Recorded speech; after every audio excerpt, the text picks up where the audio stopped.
parece una cosa, pueblo? En el estrado tendría que estar vos y nosotros aplaudiéndote.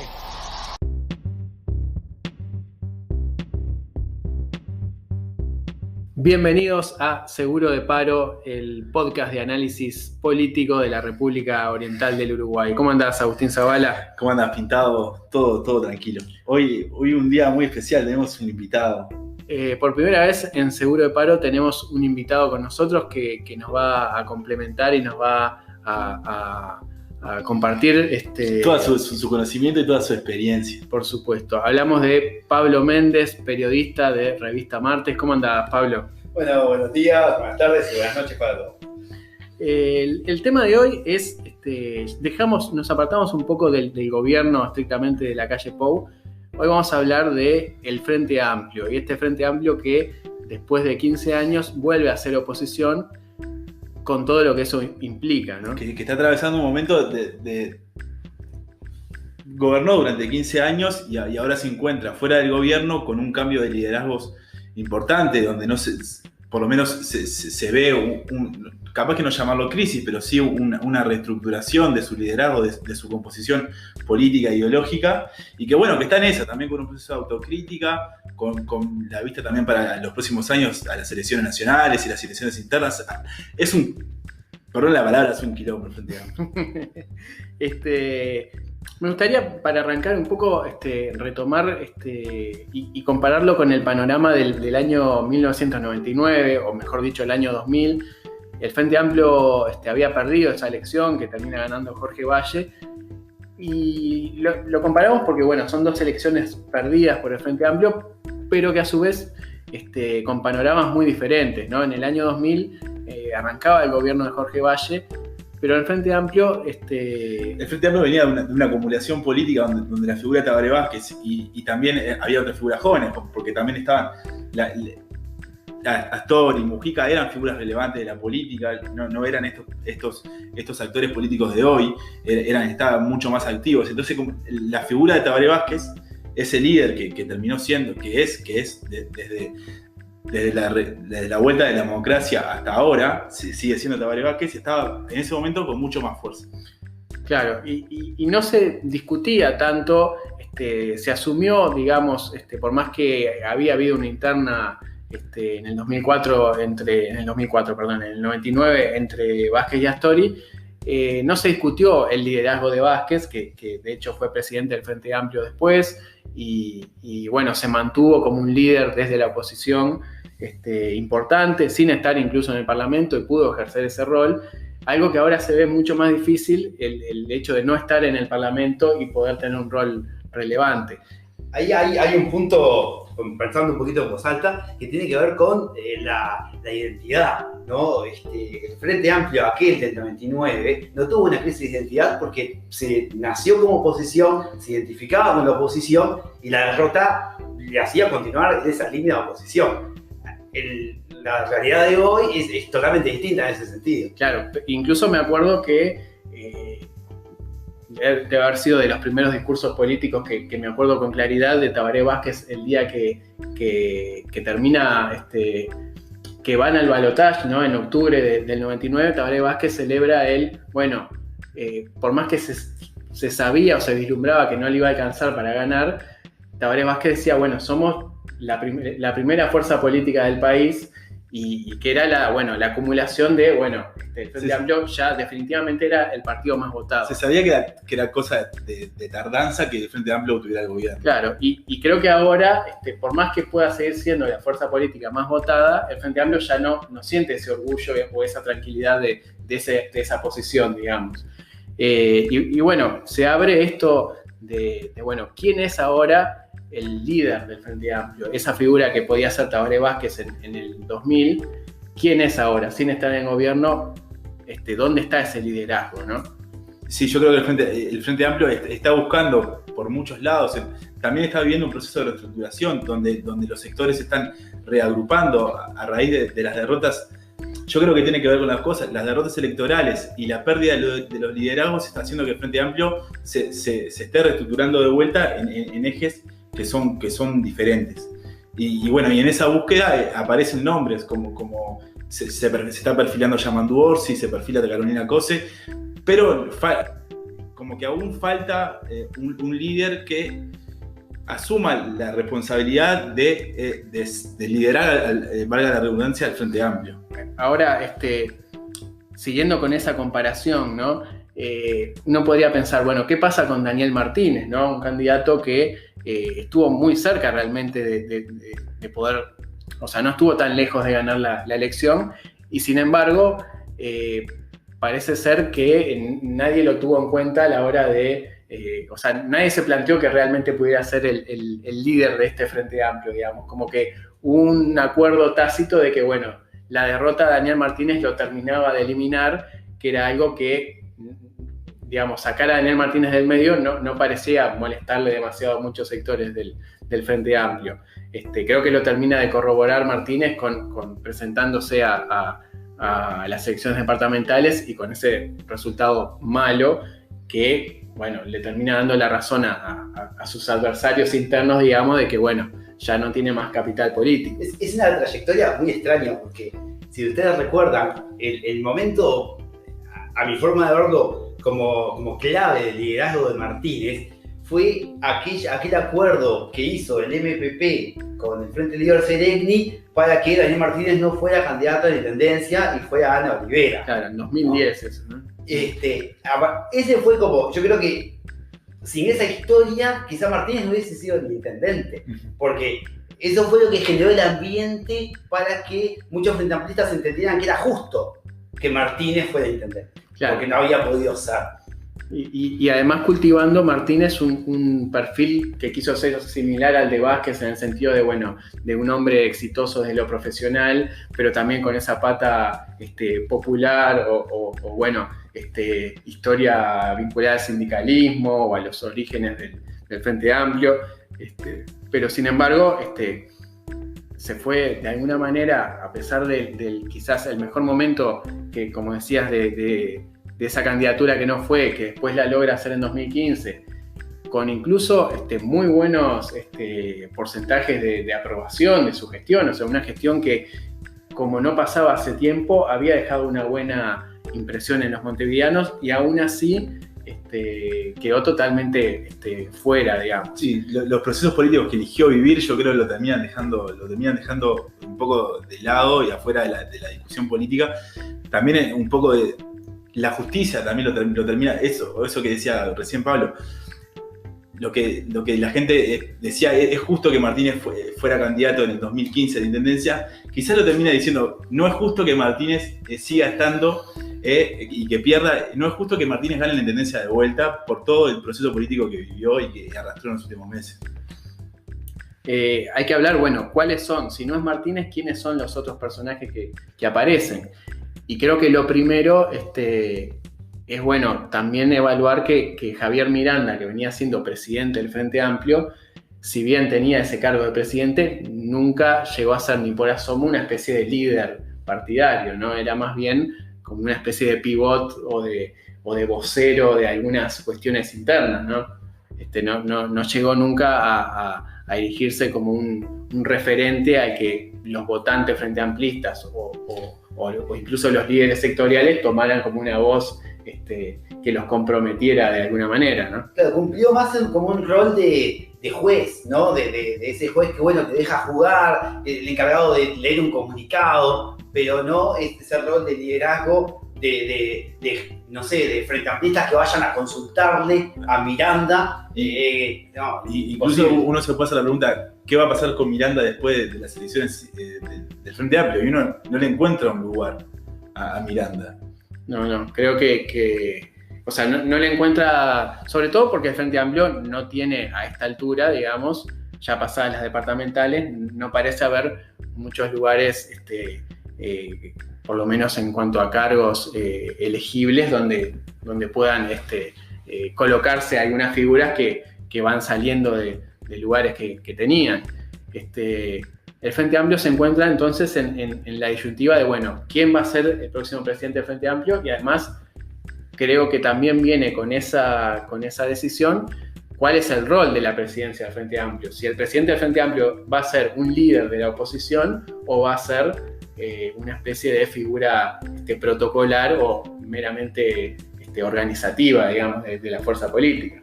Y creo que quizás ahí también lo que empieza a pesar es que la tensión entre determinados sectores del Frente Amplio es tal que creo que no hay demasiada aceptación a la hora de sujetarse a una presidencia del Frente Amplio que los trate de encolumnar detrás suyo, digamos. Cada sector quiere mantener su posibilidad de cortarse o posicionarse como quiera según el tema que se trate, digamos. Claro, sí, ahí hay un argumento también muy fuerte de parte de los que siempre defendieron la multiplicidad de candidaturas, que es, bueno, que decida a la gente, que decida el Frente Amplista, ¿no? Porque si bien es cierto, bueno, que hay siempre de por medio toda esa lucha de poder, ¿no? También es real que si se van a las urnas con varios candidatos, los Frente Amplistas pueden elegir entre esos candidatos. Bueno, es interesante cómo el Frente Amplio, que bueno, también es para valorar si es un crecimiento o un decrecimiento, digamos, da la sensación de que el Frente Amplio ya no puede construir candidaturas únicas para casi nada, digamos. Lo que antes podía hacer con mayor facilidad, había como una lógica más... sí, lo que era como una bandera, como una identidad del Frente Amplio, como Biden busca siempre un candidato de consenso, claro. Y la unidad en la diferencia, como siempre dice. Pero incluso lo que parecía, bueno, las candidaturas múltiples como estrategia electoral, que bueno, pueden hacer en una elección departamental, por ejemplo, conseguir mayor votación, empieza a pasar que uno empieza a ver que más que una estrategia electoral es como una necesidad. El Frente Amplio ya no puede, hay sectores que ya no pueden, son incapaces de acordar una candidatura única porque no hay ni consonancia entre esos sectores ni figuras que logren posicionarse equidistantes, digamos, y que a la vez sean interesantes para la gente, digamos. Incluso dentro de los sectores hay una falta de liderazgo, porque uno piensa en el NPP, por ejemplo. Uno imagina que en estos próximos años muchas de las figuras que hoy están siendo líderes de los sectores, hablo de Mujica o hablo de Elena Story del Frente de Líder Sereni, no van a estar.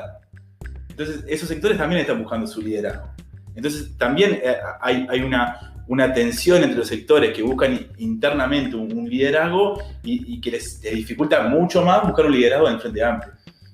Ahí hay tal vez algo más, de repente es algo más filosófico, pero quizá esté incidiendo también, que tiene que ver con la diversidad de ideas y la forma en la que las ideas se posicionan en el debate político, ¿no? Porque uno siempre que habla de un líder, habla de alguien que dijo o hizo algo que hizo calentar y enojar a muchísima gente porque decidió hacer algo que iba contra la corriente. Y eso hoy escasea, tal vez por la forma en que se están procesando las discusiones, donde primero una idea se posiciona como que representa tal objeto y después, bueno, todos los que quieren que ese objeto dicen que piensan eso. Claro. Pero, por poner un ejemplo, ¿no? Un Frente Amplista, ¿no? Que, por ejemplo, no está de acuerdo con la legalización del cannabis. ¿Qué espacio tiene para decir, bueno, sí, yo, o sea, las clases sociales no me gustan, para mí habría que abolirlas, pero la regulación del cannabis no es dudoso que haya espacio para esa lucha. O la discusión sobre el género, por ejemplo.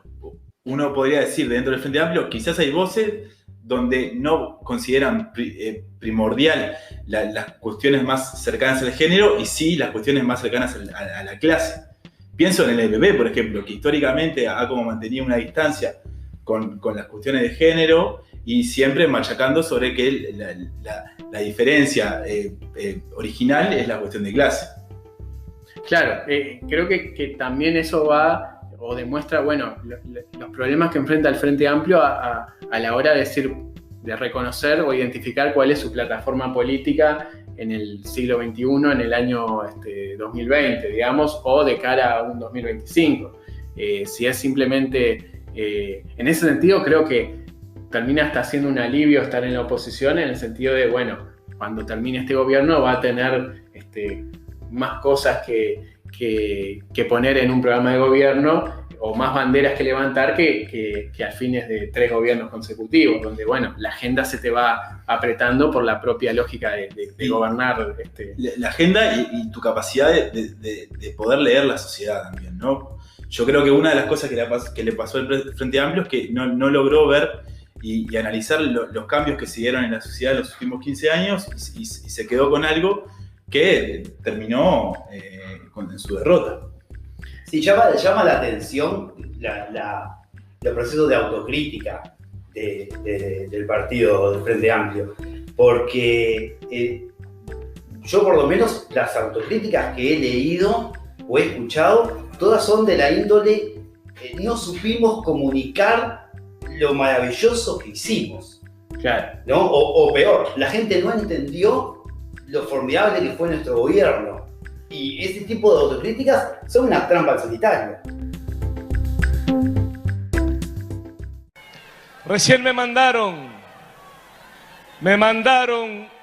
un mensaje con una frase maravillosa.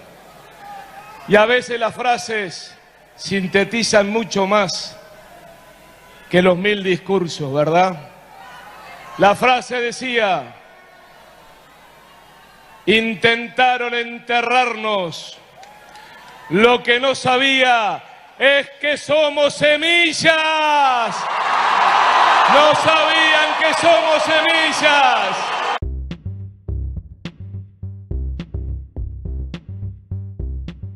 También me parece que, bueno, para volver un poco al tema de los liderazgos y cerrar un poco el capítulo de la presidencia del Frente Amplio, se han manejado, bueno, los nombres de Marcos Carámbula, que bueno, ha puesto como una condición ser un candidato de consenso. También aparecieron otros como desde Rafael Michelini, Graciela Villar, Víctor Rossi. Bueno, estuvo esa reunión, ¿no? Que también habla un poco de cómo se toman las decisiones en el Frente Amplio actual, ¿no? Una reunión un poco sorpresiva quizás entre Tabaré Vázquez, José Mujica y Lucía Topolansky, donde presuntamente se puso sobre la mesa el nombre de Carámbula, por ejemplo. Después, supuestamente, también Vázquez puso el de Rossi. Sí, se da una cosa particular, que después de esa reunión, Topolansky sale a hablar a los medios diciendo que Vázquez apoyaba la idea de que Carámbula fuera el presidente de consenso del FA, y unos días después Vázquez divulga en el semanario Búsqueda que en realidad su candidato es Víctor Rossi. Sí, es curioso también, bueno, cómo sin que aparentemente nadie lo decida así, el propio Mujica o el propio Vázquez toman las riendas del asunto y dicen, bueno, vamos a acordar un candidato. Que a la postre parece que tampoco lograron acordarlo. Pero bueno, da la sensación de que todavía no lograron soltar de todo o poder traspasarle a alguien efectivamente el poder de decisión en la interna del Frente Amplio, digamos. Siguen siendo Vázquez, Mujica, bueno, ha faltado Astori en esa conversación, pero sí, uno piensa que está los grandes tomadores de decisiones, digamos. ¿Quién puede tomar una decisión importante en el Frente Amplio sin que estén esos líderes? Mucho más pensando en que, bueno, que evidentemente los nombres que tienen que poner sobre la mesa también van a tener que tener la aceptación de los dirigentes que van a estar más tiempo en el futuro en el Frente Amplio, digamos. Sí, aparte sería importante que el próximo presidente del Frente Amplio sea una persona con la que todos los frentamplistas se sientan medianamente representados. Y parece casi imposible. Es muy difícil, sí. Es una tarea difícil. Después tenemos otro frente que es lo que pasa en el Parlamento, ¿no? ¿Quiénes son los referentes del Frente Amplio en el Senado, en diputados, pero sobre todo en el Senado por la importancia que tiene, y que quizás por la propia agenda política son los que van teniendo más, los que están en el frente de batalla propiamente dicho. Que puede dar una pauta de cómo se puede conformar esos nuevos liderazgos. Y allá aparecen figuras como la de Mario Vergara, por ejemplo. Mario Vergara, que bueno, después de distanciarse de Astori logra formar y ser precandidato en 2019, logra formar un sector propio, y bueno, con una especie de perfil más astorista, pero quizás un poco más despegado. Después aparece también Óscar Andrade, ¿no? Como bueno, sindicalista fuerte, que creo que es de los que se le da mejor el hecho de la exposición mediática, digamos, ¿no? Tiene mucha facilidad y creo que logró acercar al Partido Comunista a todo un público. Logró volver a posicionar al Partido Comunista como un partido importante dentro del Frente Amplio. Con algo que podía ser impensado, como por ejemplo ser panelista de un programa de televisión, ¿no? Algo que para un sindicalista clásico e integrante del Partido Comunista, creo no era algo tan dado, ¿no? Claro. Que un liderazgo pueda tener como el impulso mismo en los últimos videos que se han publicado de Andrade en redes sociales, en ese comentario cotidiano, que de alguna manera en realidad simplemente cumple la vieja función de llevar a la cotidianidad de la sociedad la discusión que se da en el Parlamento, ¿no? A través de empresas multinacionales y todo lo que puede hacer ruido al comunista típico. Claro, creo que Andrade entendió clarito que, bueno, hay que dar una batalla en esos ámbitos mucho más mediáticos, mucho más quizás ajenos a la orgánica clásica, ¿no? Y llegarle a gente que quizás no se sienta ni cerca identificada con el Partido Comunista, pero puede escuchar a Andrade hablar en un video en Twitter, en Facebook o en YouTube o en la televisión, y que lo cautive. Quizás sea lo más parecido a lo que podía hacer Mujica hace 15, 20 años, digamos. Un tipo que aparecía con una facilidad de palabra, con una llamaba la atención cuando hablaba, y eso, bueno, empezó a construir algo que bueno, después terminó dando sus frutos. No digo que Andrade tenga el mismo camino, pero por lo menos se posicionó como una figura carismática en un ámbito, en un momento en el que, bueno, no abundan demasiado, digamos. Es una fake news porque otra vez más tenemos, no sé por qué, quién sabe qué agentes, quién sabe qué sectores del gobierno interfiriendo, falseando la verdad para intervenir en la campaña electoral. Esto es fake news, no hay ninguna duda, y yo estoy orgullosa del trabajo que se realizó en Antel. ¿A ustedes se imaginan una empresa como Coca-Cola que no invierte en publicidad? ¿Qué son, tontos?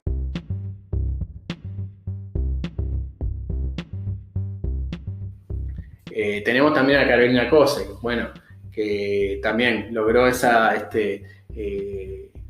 ganar un lugar en el Senado, ahora va a ir a la Intendencia de Montevideo, pero que también se perfila como una figura que uno puede decir incluso que logró posicionarse y que logró ganar la elección en la Intendencia por ese rol de oposición que jugó en el Parlamento, como que ella se logró ponerse en ese lugar de confrontación con el gobierno nacional.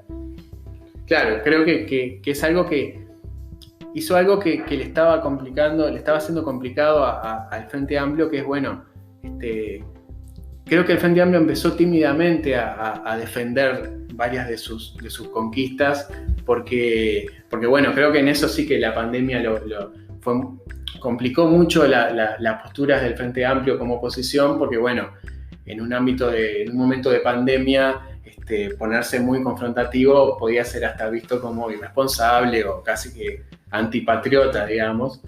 Pero bueno, Cose consiguió, sobre todo con el Antel Arena y la defensa de la gestión en Antel, consiguió efectivamente poder defender uno de los ataques más claros del gobierno, que era las acusaciones sobre derroche de recursos o irregularidades. Bueno, en la primera versión de la LUC, recordás que estaba el artículo 48 de ahora de la Ley de Medios, que era aquello que tenía que ver con compartir infraestructura, con privados y eso. Y Cose se posicionó muy bien como la principal defensora de esa autonomía y de esa protección que entiende que que tiene que tener la empresa. Claro, y una defensa de una empresa pública, que es algo que bueno, que en gran parte de la población tiene una carga muy importante, digamos. Es muy duro para gran parte del electorado, incluso que trasciende al frente amplismo, atacar o empezar a proponer la flexibilización de empresas públicas, que quizás menos que antes, pero sigue siendo un tesoro importante de gran parte del electorado uruguayo. Sí, claro, si no tuviese que explicarle, por ejemplo, a un extranjero cómo piensa este país políticamente, es sin duda estatista, ¿no? Claro. Más allá de que haya ganado el Partido Nacional y que haya corrientes liberales que tienen fuerza como matriz de país, ¿no? Y como, si se puede decir, identidad nacional, hay eso y un poquito más. De hecho, creo que en algún momento el oficialismo de la calle Pou, y creo que a nivel después en las internas lo hizo muy, muy claro, en las departamentales, creo que de alguna forma el oficialismo eligió a Carolina Cose como su líder, su referente de oposición. De hecho, en las departamentales, en un momento, Laura Raffo casi se contestaban entre Laura Raffo y Cose y dejaban por fuera a los otros candidatos. Y yo no sé si eso obedece específicamente a algo pensado o fue que se fue dando, pero creo que también es la explicación de ese capital electoral que ganó Cose en este 2020 y que también se benefició mucho del aplazamiento de las elecciones. Porque bueno, realmente el gobierno logró posicionar a Cose como la referente opositora por lo menos más visible o más notoria dentro del Frente Amplio. También es un cuestionamiento a las estructuras del Frente, porque estamos hablando de una persona que no tiene historia en ningún sector. Y probablemente sigamos hablando de Cose durante muchísimos años más. Claro, si uno mira cómo fue el trayecto de Cose en este año electoral, fue como saltando de sector a sector según cómo se fueran dando las cosas. Primero estuvo con el EPP, ahora después forjó la alianza con el Partido Comunista. El Partido Comunista logró una alianza con el Partido Socialista, con todos un sectores minoritarios del Frente Amplio, como el Partido por la Victoria del Pueblo, como una ala más.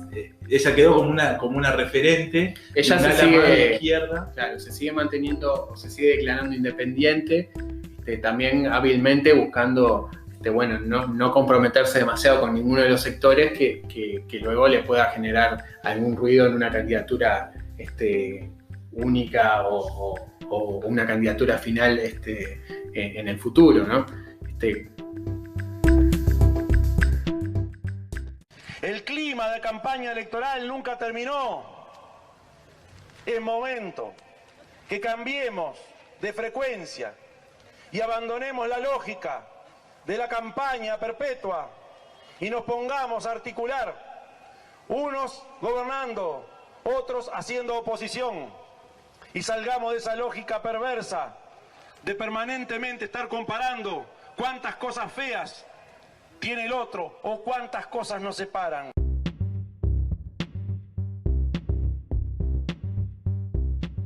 Creo que después, ya saliendo del Parlamento, hay que hablar también de la figura de Yamandú Orsi, que es otro de los que aparece como muy, muy fuerte, y algo que incluso decía Carámbula en una nota con La Diaria, en esa en la que habla de que él quiere ser candidato a ser presidente del Frente Amplio si es de consenso, pero ahí dice algo muy interesante cuando habla de los liderazgos de Cose y de Orsi.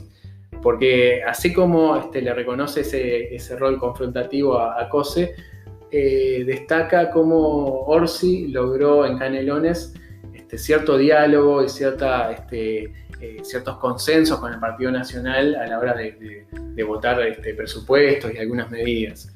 Y creo que Orsi había cultivado un poco eso de tratar de mostrarse como más pragmático, como más... no sé si conciliador, porque creo que no llega a tanto, pero sí como alguien que alguien con quien se podía hablar. Sí, claro. Y yo creo que es alguien que no les disgustaría la idea de poder de apuntar a captar algún voto extra frente amplista, digamos. Creo que es una figura que no es tan mal visto como Cose por el oficialismo, digamos. Sí, ahí está, más allá de que sean diferentes sectores, yo entiendo que hay como un legado de Carámbula en ese sentido hacia Orsi, de tener esa impronta de conversar, de ser afable, de ser accesible. Pero igual, volviendo un poco a Cose, hay que recordar que Cose tiene capacidad de negociación, ¿no? Más allá de que haya radicalizado su imagen, por lo menos, por ejemplo, con el tema de la UAM, claro, ella se llevó como la victoria de ese acuerdo que parecía imposible.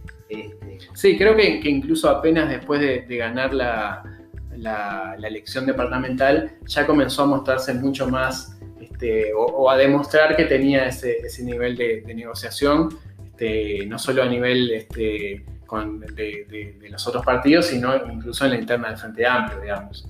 Creo que Cose decididamente está buscando posicionarse como una figura que englobe a todo el Frente Amplio. Bueno, está la discusión de si lo va a lograr o no, obviamente, ¿no? Creo que es una de las grandes incógnitas que quedan, digamos, pero sí es cierto que ha logrado cambiar un poco su perfil hacia algo más capaz de englobar a todos los sectores.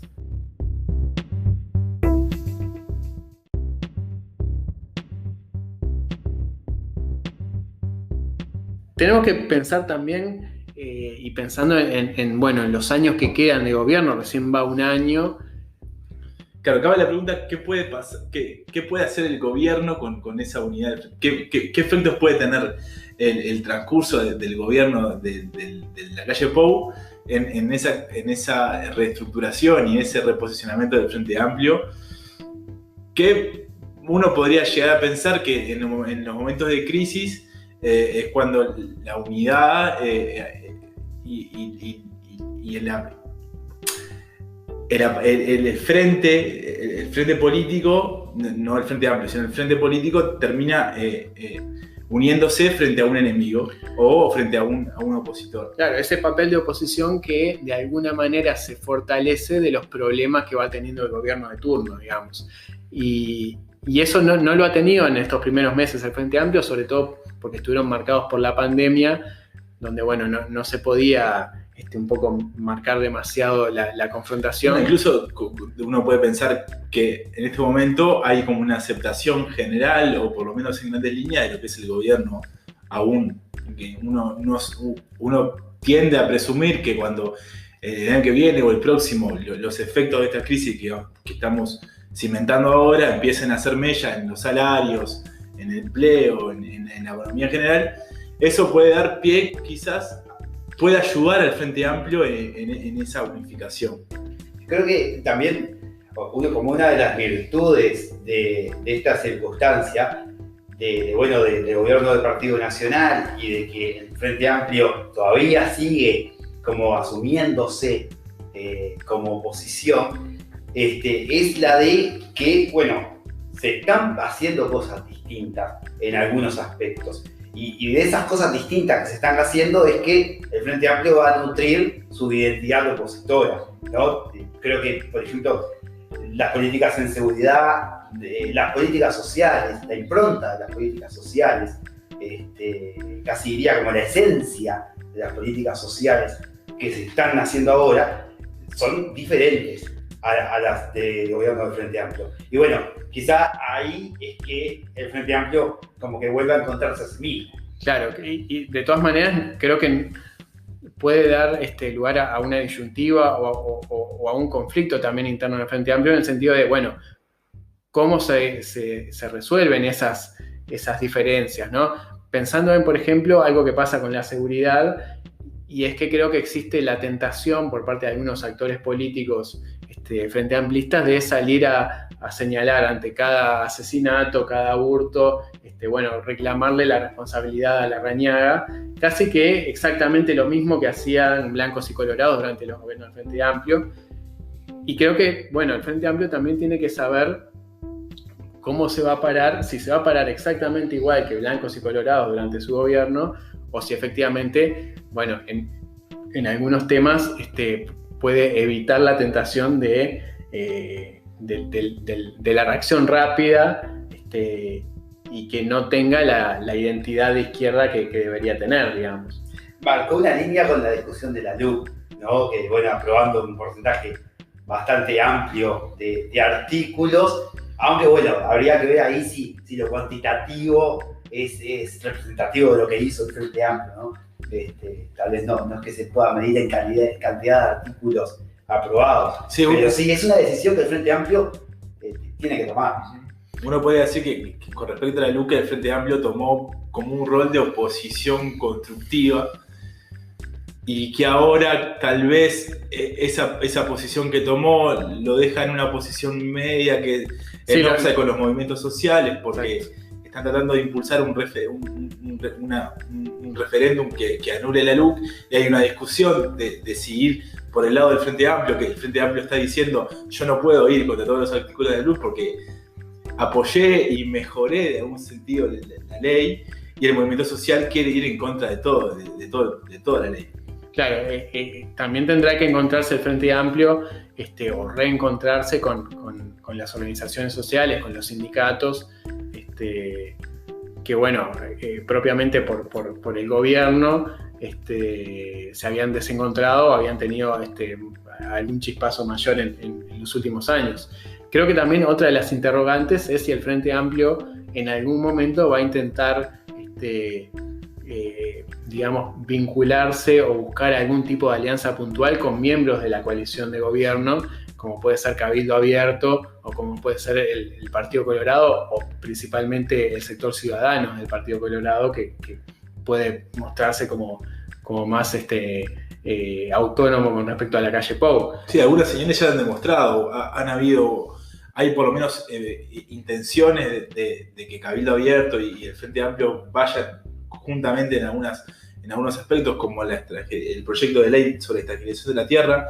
Uno podría llegar a pensar que podría llegar a ver ahí, el Frente Amplio podría tener una beta de complicarle por ese lado la gobernanza al gobierno, aliándose con Cabildo Abierto en algunos temas. Claro, obviamente eso va a ir cambiando, se va a ir decantando a medida que se acerquen las próximas elecciones, porque Cabildo Abierto también puede ser un rival en los próximos comicios, y tendrá que definir el Frente Amplio qué tanto le conviene acercarse a Cabildo Abierto con todo lo que existe, todo lo que hay alrededor de Cabildo Abierto, ¿no? Sí, igual es interesante lo que está sucediendo en este momento en ese sentido, porque de lograrse, así sea un proyecto de ley votado por mayoría parlamentaria entre Cabildo Abierto y el Frente Amplio, de alguna manera viene a ir a contrapelo de algo que ha marcado estos últimos años, de